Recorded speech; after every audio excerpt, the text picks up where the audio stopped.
This Panasonic is actually surprisingly very good.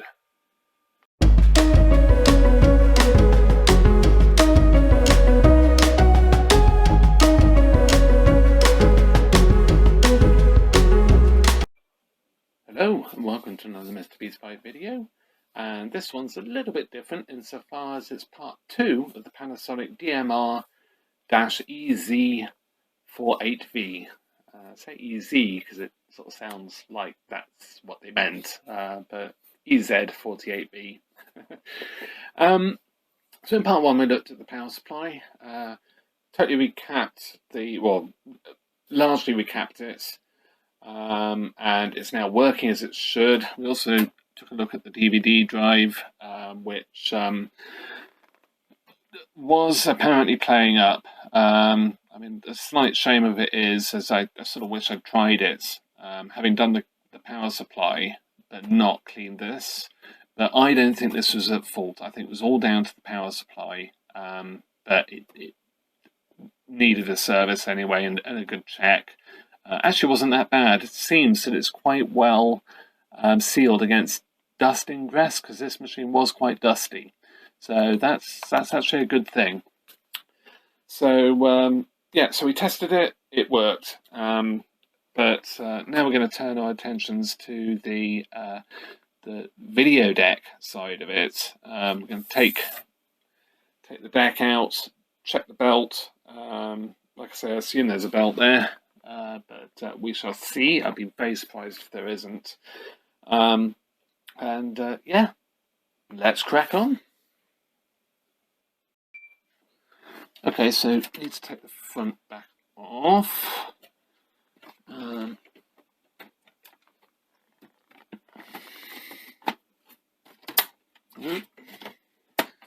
So just removing the clips. There would be a screw there if you're doing this for the first time, but of course we've already had this apart.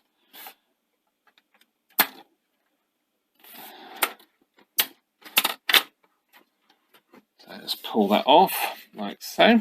And remember, it's got the connectors. So yeah, nothing to unhitch or unplug. And this is really very grubby. So we'll give it a clean as we go along anyway. So yes, let's get it unscrewed. So looks like there's a screw at the front here.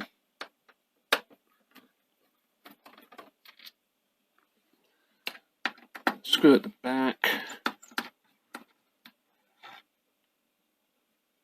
And I'm just going to check. So the screw at the front, it's just a standard, well, I say standard, it's just a shorter self-tapping type screw. One at the back is a longer one with a blank area on the shaft. So I'm going to put these in order. So I get it right, putting it back together. Another one right at the back, which is a short one. So really is quite a mix of screws here. Then we've got one right at the back, which is one of those. That's the same as the one at the very front. And then there's one just down the side, like so, which is one of those. So we've got three that are this type, here, here, and where was the other one? Here. Then we've got short one here, and then we've got the extra long one here. So I think that's it. So let's unplug head motor and then see if this lifts up. Ooh.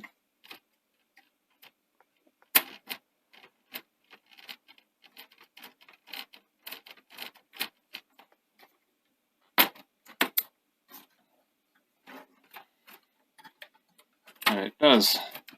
So probably take the ACE head off. There's a connector on the board as well, but it's probably going to be easier to take it off from the top of the head. And we've also got like a little earth strap, which is a grounding wire, which is probably more accurate. At the back, like so. So I've got it free relatively. Oh, unplugged the motor as well, forgot that. And there we go.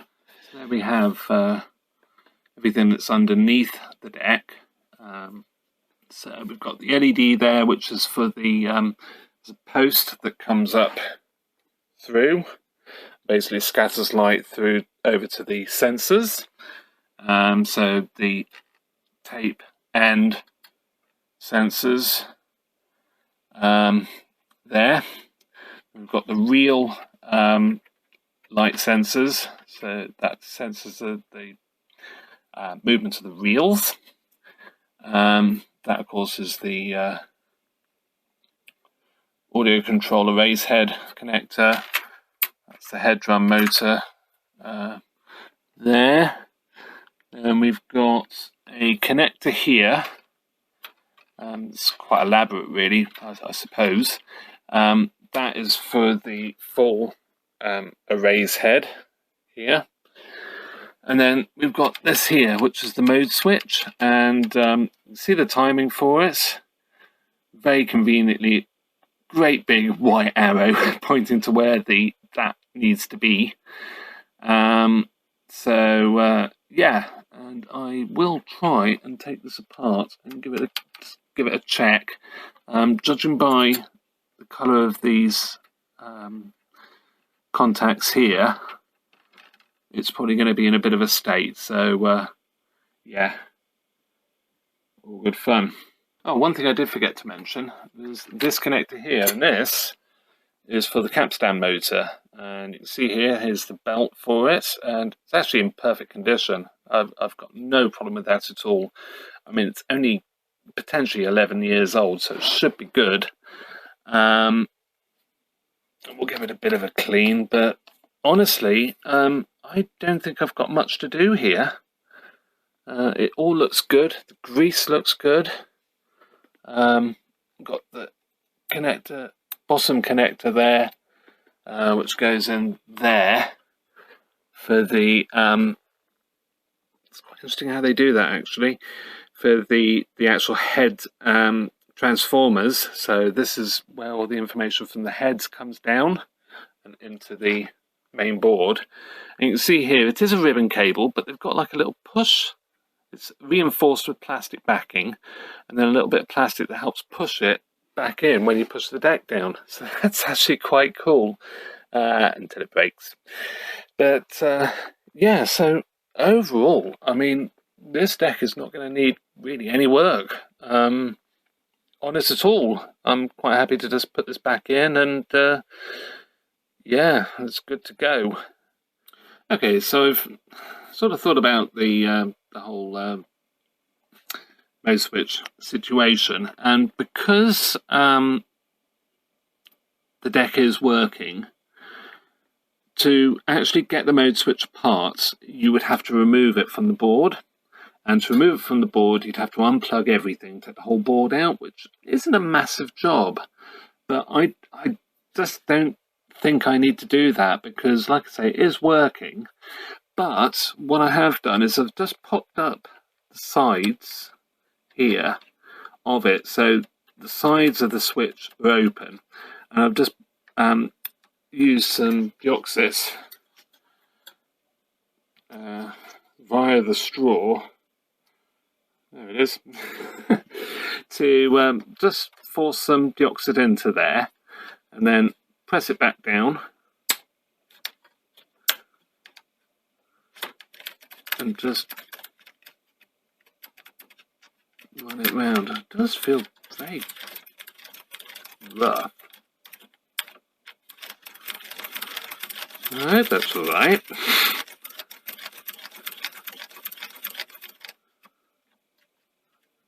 Sort of feels like it's catching somehow, like it's not quite right. No, time will tell, no doubt. Okay, so a bit of a different angle, putting this back in. Blow some dust off. So feed the ACE head assembly cable through.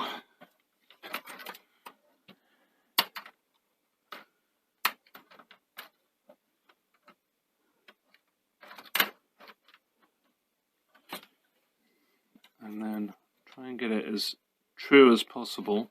Oh, let's just check that mode switch needs to be pointing to the arrow. It wasn't quite. Just gently push that down. It should just go down without any real pressure at all, which mine did. And try not to get any grease, because you are liable to get grease on your fingers doing this. The whole top board of the assembly seems to be greasy in one way, shape or form. You really don't want to be getting that on any of those connectors. So let's ground. Okay, so long screw there. Short screw goes here. So just the other side of the head. I know you can't see that.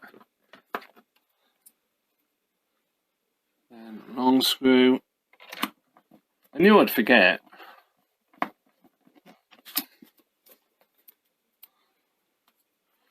Then got long screw just ahead of the unloading system.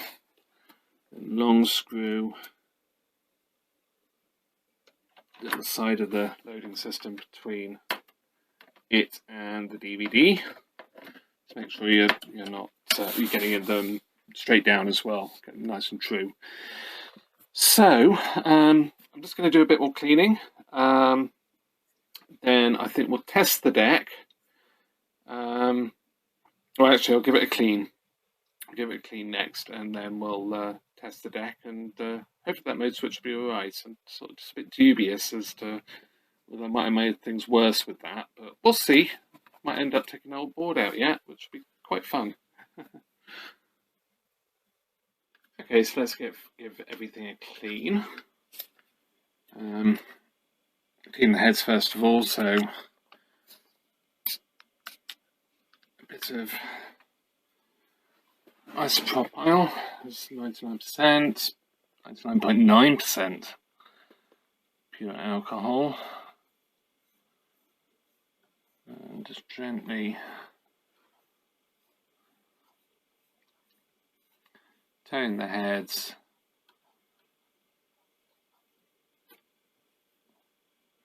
Yeah, pretty grubby to be fair. I'm just going to keep doing this for a little bit longer,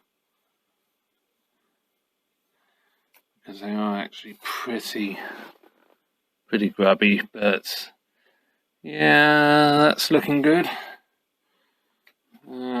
Although, looking at that, I think I might need a second strip. I do always cut the strip rather than rip, because if you rip, there is every risk that you will end up getting paper fibers. On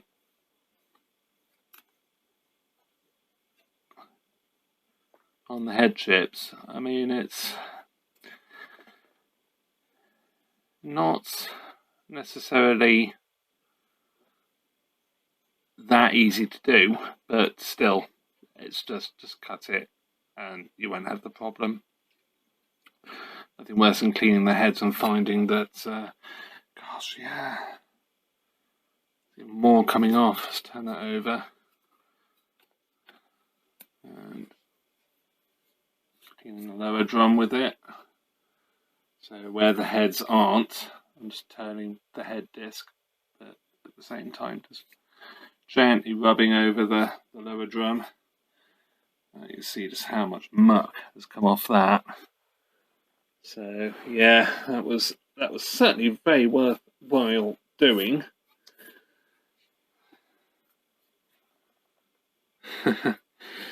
Right, so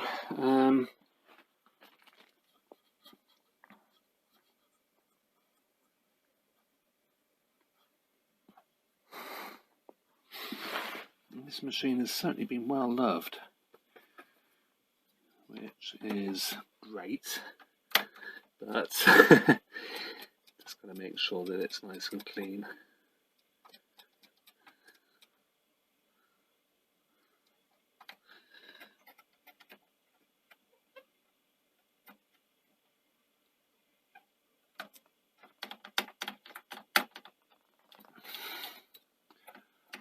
Just keep an eye out for any loss of fibres, because we don't want that.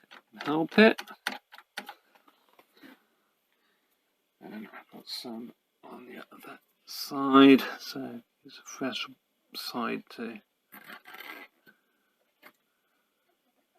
Let's clean the audio arrays head.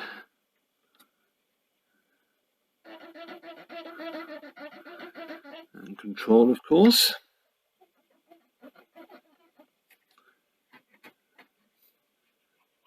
And the capstan is actually pretty badly contaminated at its bottom edge.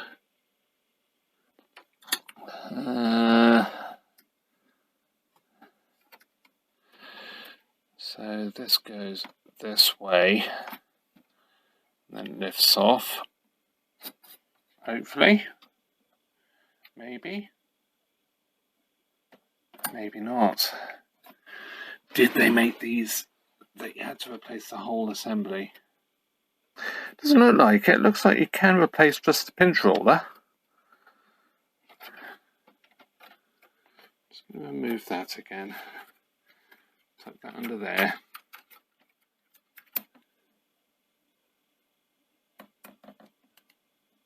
There we go. Just try not to break it, basically. So there's a locating little peg, and then this sort of sits on the top there. So yeah. So the pinch roller actually looks pretty good. I don't know.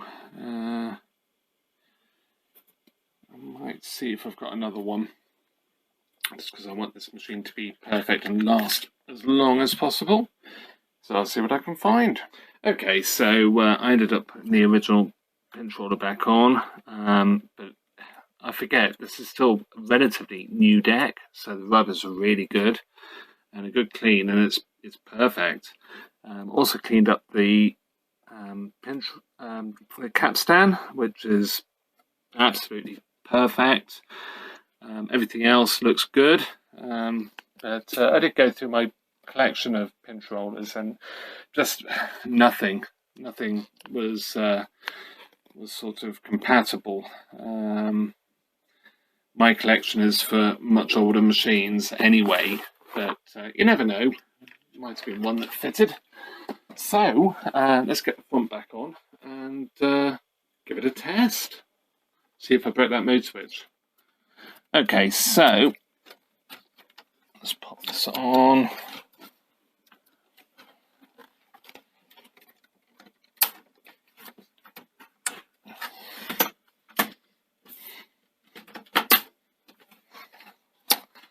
Which you won't have seen.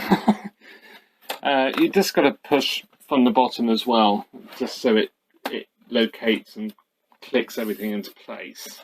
So yes. Now, somewhere I have screws. Oh, there we go. Screws.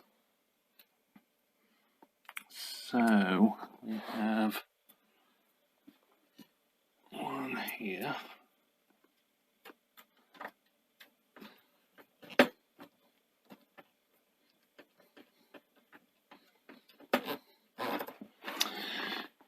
Now 3 for the back, 4 for the case. I've got 1 left over. Where do you think that goes? Where have I missed? Ah. Yes, the final screw.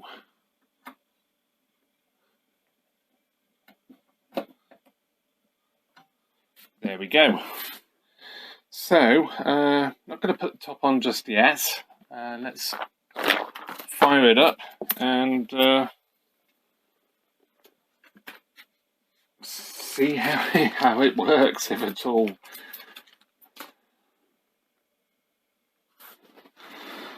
Okay, it's powered on, and just going to wait for it to boot.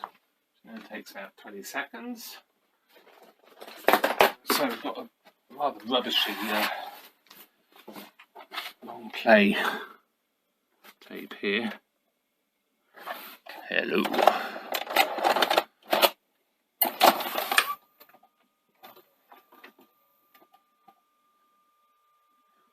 So that's a good start.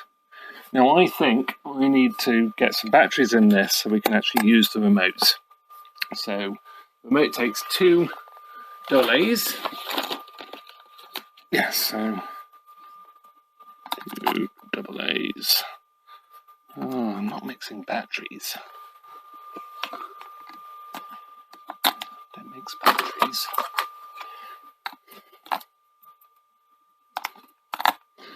There we go.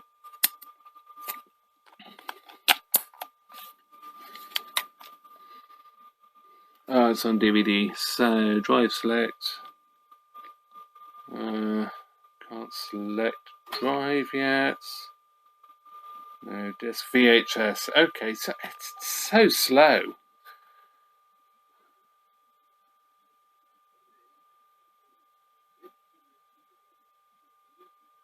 So that's really good.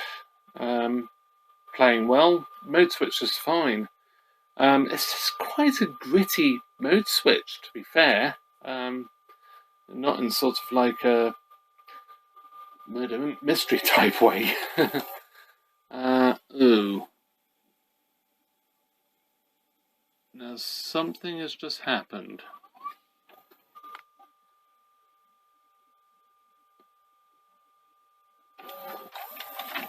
So something is not quite right there.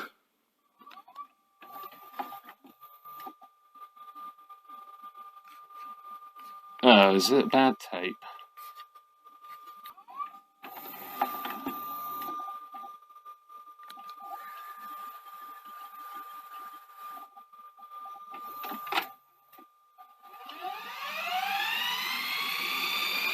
So fast forward. It's really fast. Let's just try play again.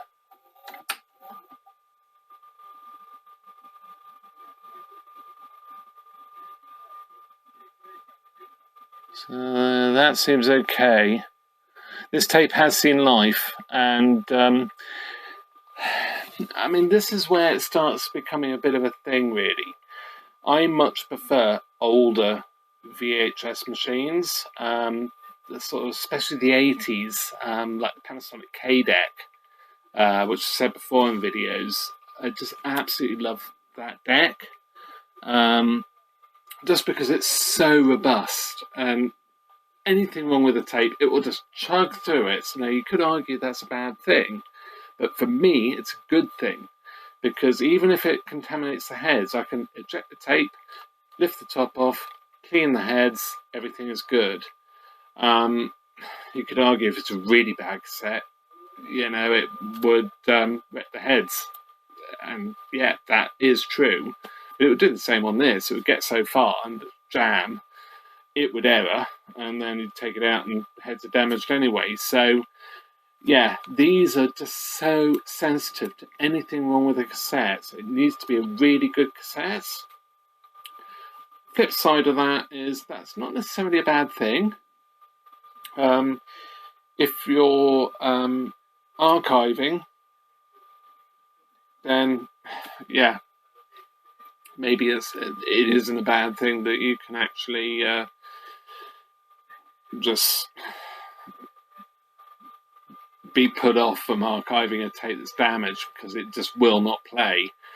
But yeah, I don't know. So yes, all good stuff.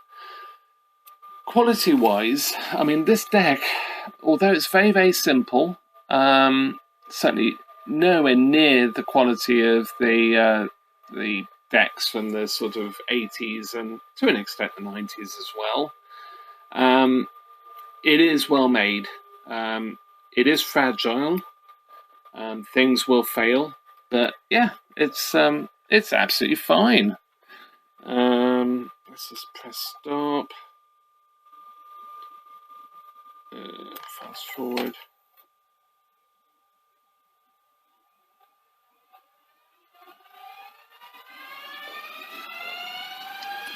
So, I mean, that is going at one heck of a rate of knots. And this is sort of the other thing as well. If you had a slightly dodgy cassette, moving the tape at that sort of speed is not going to do it any favours. But, you know, it's pretty cool. Let's check it stops.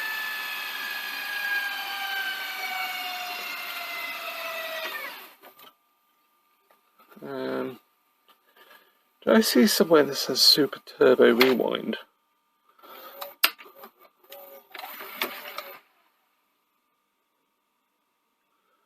So unlaces, that's pretty cool. Unlaces for stop.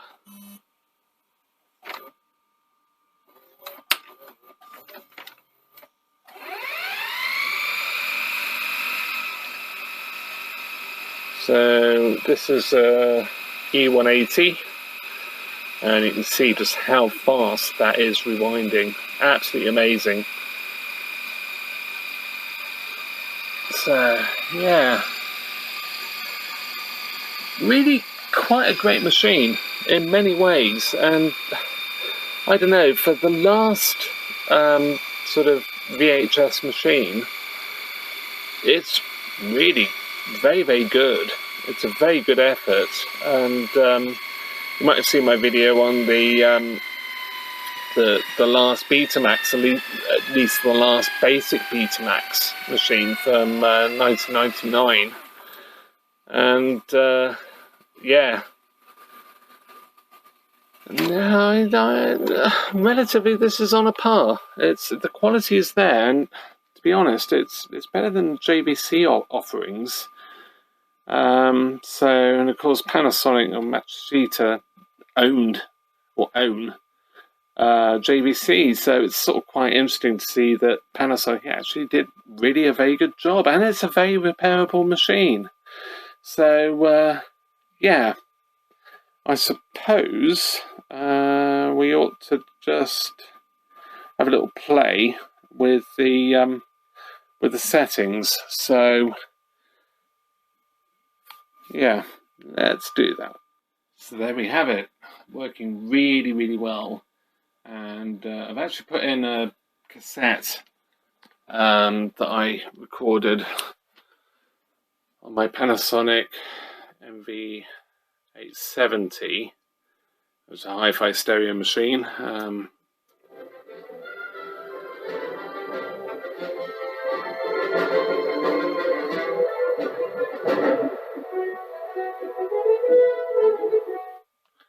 So that's pretty impressive, and the picture's really, really good. It's absolutely excellent. This is using just the analog video out, so it's not using the HDMI.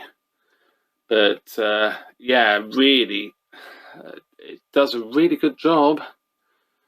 Really makes the most of the picture. So yeah, very impressed.